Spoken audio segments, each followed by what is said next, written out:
안녕하세요. 저는 라샤입니다. So ngayon, ituturo ko naman po sa inyo ang mga combined vowel. Okay, from the word combine. So, syempre, ito ay mga vowel na pinag-combine, kaya po na produce po nila yung mga ganitong letter. Ayan, pinag-combine po sila, so kaya naging ganyan po ang result. Okay? So, ituturo ko lang po sa inyo ng mabilisan yung sound po niya. Ayan, kailangan po natin ma-familiarize po per letter para mas mabilis po tayong matuto magbasa. Okay? Ito rin po yung magsisilbing foundation po natin sa pag-aaral ng Korean. Okay, let's begin.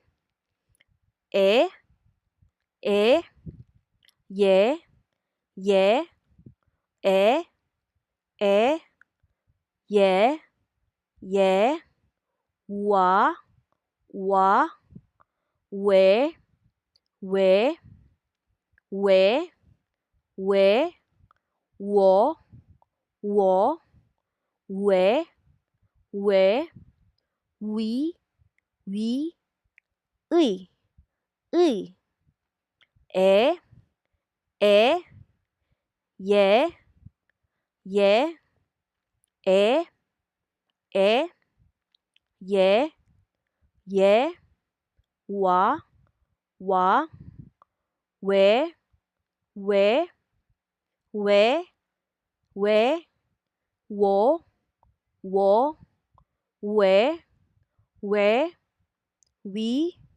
위, 의, 의. Okay, puwede rin ulit natin siyang kantahin. Kung mas mapapabilis po sa inyo na mag-familiarize, puwede niyo pong gawin ito.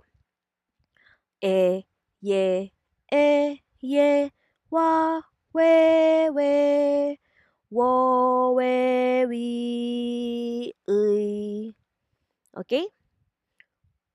Okay, if you like this content, please subscribe and